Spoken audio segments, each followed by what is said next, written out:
नमस्कार, आप सभी का स्वागत है एक और नई एनालिसिस में। आज के इस एनालिसिस में हम जिस स्टॉक के बारे में बात करने वाले हैं, लार्जेस्ट मैन्युफैक्चरर है मैट्रेस सेगमेंट में। और अगर हम उनके पीयर्स की बात करें, उसका कोई भी लिस्टेड पीयर है नहीं इस सेगमेंट में।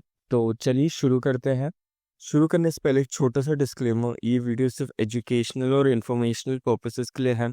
मेरी बताई गई बातें यहाँ पे सिर्फ पर्सनल ओपिनियंस है, किसी भी तरीके की रिकमेंडेशन या टिप्स नहीं है। मैं कोई सेबी रजिस्टर्ड एडवाइज़र नहीं हूँ और मार्केट में निवेश करने से पहले अपने वित्तीय सलाहकार की राय ज़रूर लीजिए। So let's begin. तो आज के स्टॉक का नाम है हमारा शीला फोम। और अगर हम शीला फोम के बिजनेस ओवरव्यू की बात करें तो मार्केट कैप 7,000 करोड़ के आसपास की आती है, जो कि इसे एक मिड कैप बनाती है। और अगर हम सेक्टर की बात करें तो कंज्यूमर ड्यूरेबल्स। और अगर मैं इंफॉर्मेशन की बात करूँ तो जैसे हमने स्टार्टिंग में बताया कि लीडर है पीयू, एक तरीके का एक फोम होता है जो मैट्रेस के अंदर यूज होता है। और company 30% of the total entire Indian mattress hold करती है।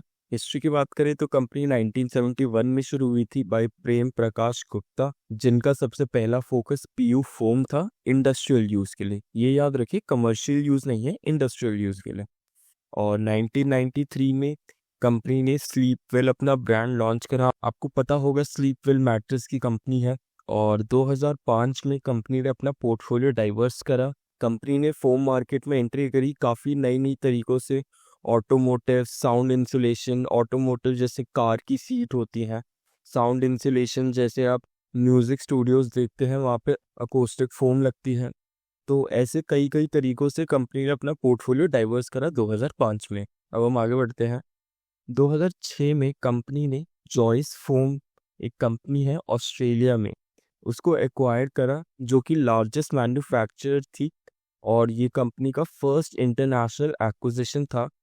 और इसके 10 साल बाद कंपनी का आईपीओ लॉन्च हुआ, जो कि 9 दिसंबर को आया at a price band of 630 to 730 के आसपास। ये ओएफएस था, ऑफर फॉर सेल, जो कि ओवर सब्सक्राइब हुआ था 5x, जिससे हमें पता लगता है कि इन्वेस्टर्स कितना ज़्यादा वेट कर रहे थे इस स्टॉक के लिए। और 2021 में कंपनी ने एक और एक्विजिशन करी, इंटरप्लास एसएल, जो कि यूरोपियन मार्केट्स में एंटर करने का एक तरीका था कंपनी का। इंटरप्लास पे अगर हम बात करें तो वो स्पेन की फोम मैन्युफैक्चरिंग कंपनी थी। अब हम आगे चलते हैं। 2013 में कंपनी ने दो बड़े एक्विजिशंस करे इंडियन मार्केट्स में। सबसे पहला एक्विजिशन इनका करलॉन इंटरप्राइजेस, जो कि करेंट डिजिटल मार्केट में काफ़ी ज़्यादा बूम कर रही थी। ये कंपनी काफ़ी डिजिटल स्पेस में एक्वायर कर रही थी लोगों को। इनका भी मार्केट 10 से 13% के आसपास का आ चुका था। तो आप देख सकते हैं शीला फोम कितनी बड़ी कंपनी है। कोई और कंपनी जैसे ही उनके सेगमेंट में आना चाहा, उन्होंने एक्वायर कर लिया। ये एक्विजिशन काफ़ी हेल्पफुल होगा आने वाले फ्यूचर में।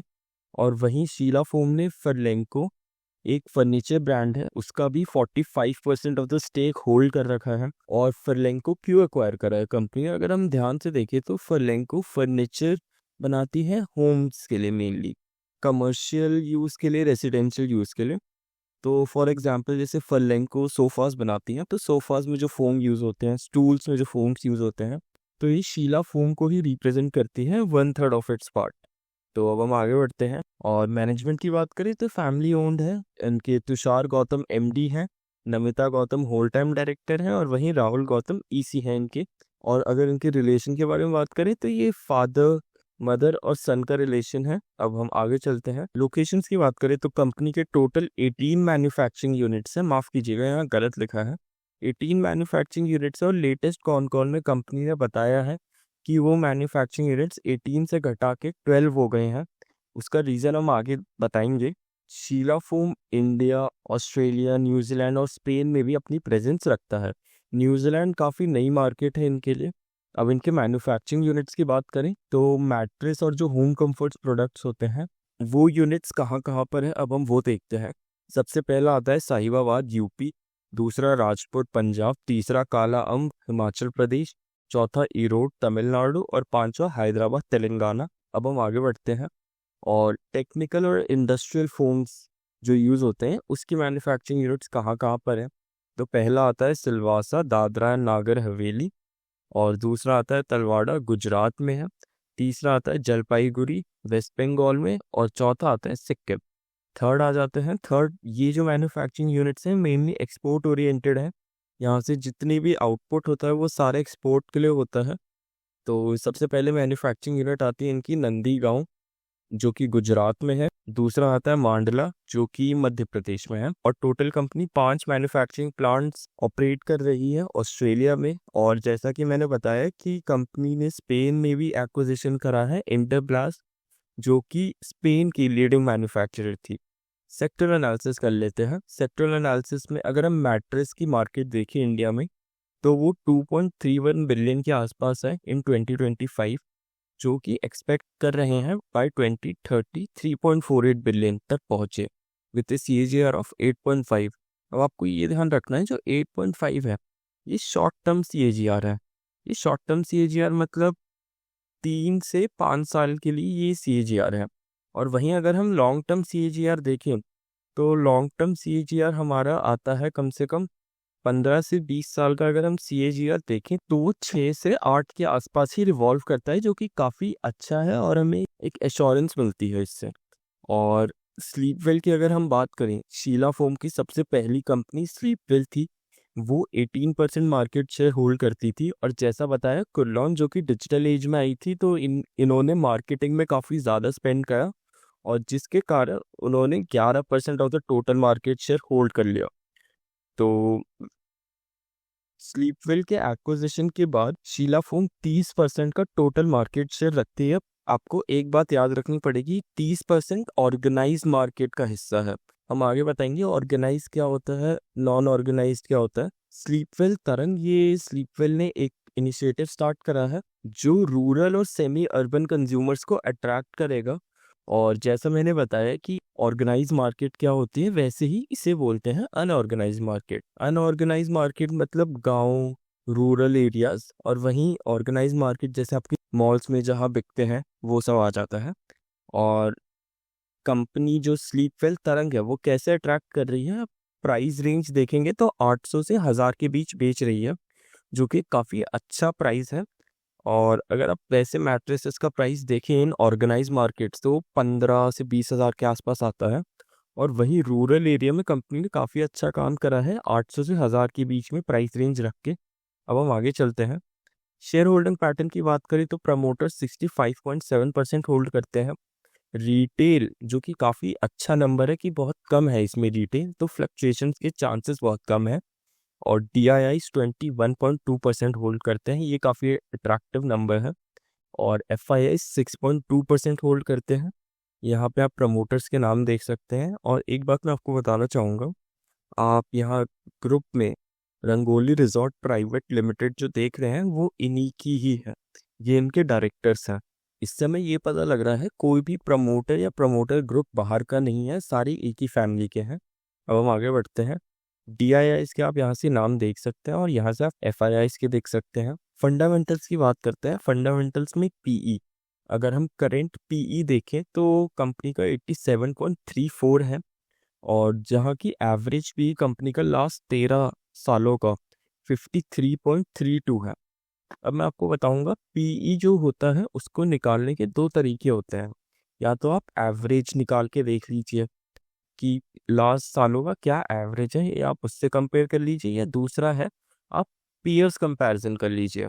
अगर आप मेरा ओपिनियन जानना चाहेंगे तो मैं पीयर्स कंपैरिजन में ज़्यादा विश्वास रखता हूँ, क्योंकि पीयर्स कंपैरिजन में क्या होता है, फॉर एन एग्जांपल अगर मैं आपको बताऊं कि आप कोई भी फार्मा या हॉस्पिटल सेक्टर देखते ड्यूरिंग कोविड टाइम, वो सारे आपको ओवर वैल्यू दिखते अगर आप उसको उसके एवरेज से कंपेयर करते पिछले 10 से 15 साल में।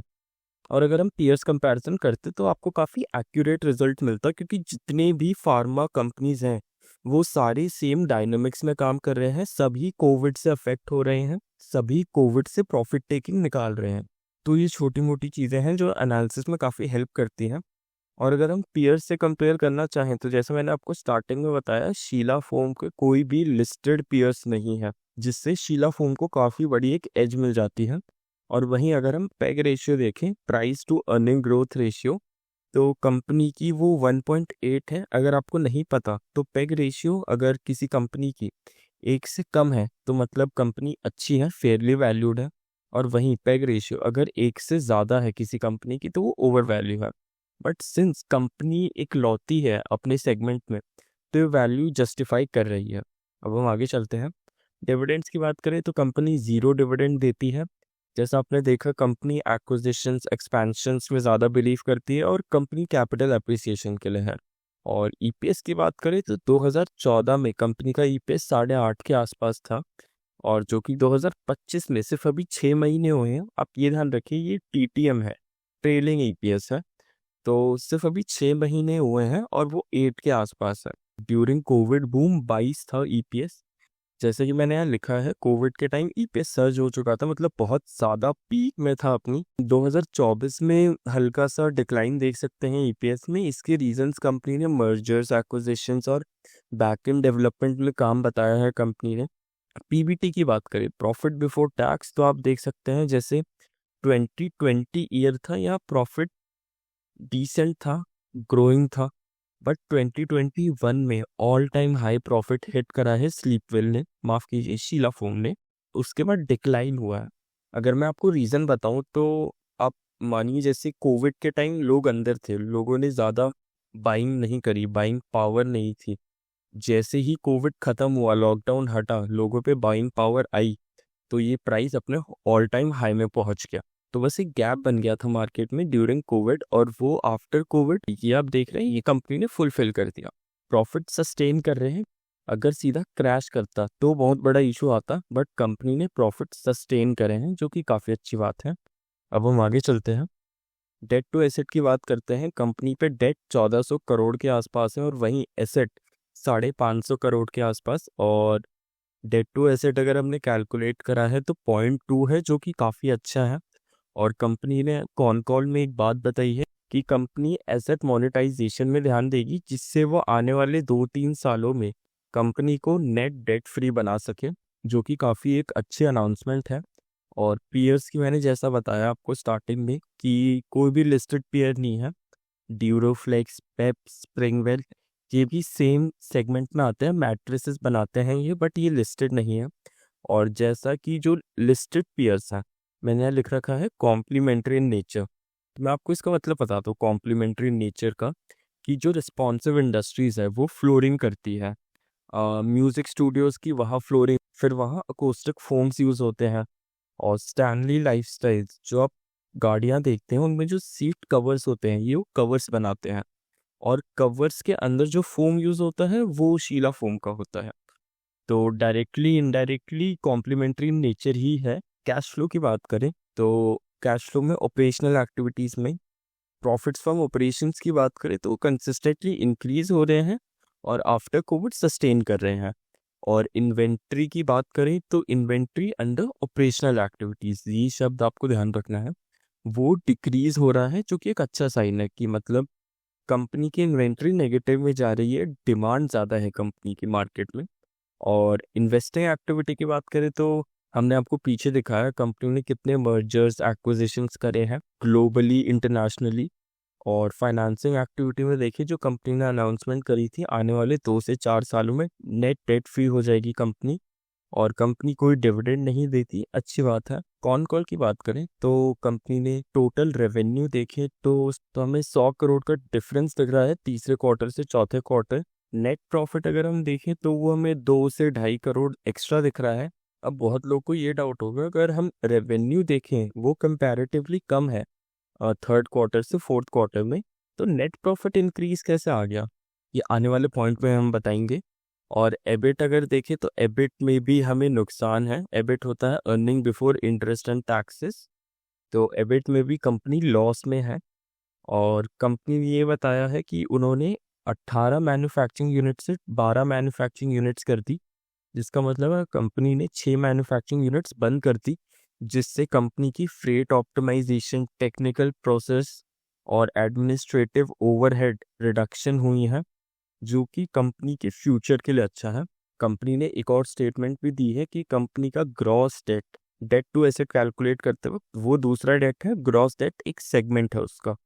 तो ग्रॉस डेट कंपनी के पास 700 से 750 करोड़ के आसपास, और वहीं कैश बैलेंस कंपनी के पास 450 करोड़ है। ध्यान रखिए, सिर्फ कैश बैलेंस है, एसेट्स का बैलेंस नहीं। काफ़ी पॉजिटिव स्टेटमेंट आई है कंपनी की तरफ से। अब हम आगे बढ़ते हैं और कंपनी ने बताया है टिल नाउ मार्च 2025 तक कंपनी ने 120 करोड़ की सेविंग कर ली है। जो मैंने यहाँ बताया 18 से 12 मैन्युफैक्चरिंग यूनिट्स कम हुई हैं। और कंपनी ने ये भी बोला है कि जो सेविंग्स हुई हैं उससे हमें फ्यूचर के क्रॉस मार्जिन्स में 42.5% की इम्प्रूवमेंट दिख सकती है। और आने वाले टाइम में 130 करोड़ की सेविंग और होने वाली है जो कि हमें दिखेगी अपकमिंग क्वार्टर्स में। जैसा मैंने बताया कंपनी की रूरल इनिशिएटिव्स आराम और तरंग, उनका मार्केट एक्विजिशन 6 से 7% है जो कि 2026 में टारगेट है कि 12 से 15% ग्रो करे। और जैसा हमने पिछली स्लाइड में बताया कि एसेट मोनेटाइजेशन को कंपनी अब ज़्यादा ध्यान देगी ताकि कंपनी नेट डेट फ्री हो जाए आने वाले 2 से 3 सालों में। लास्ट पॉइंट जो कंपनी ने बताया कि कंपनी इंदौर, कोलकाता, अहमदाबाद में भी एक्सपैंड कर रही है अपने न्यू प्रोडक्ट्स को जो कि जेनजीज को ध्यान में रख के बनाया गया है।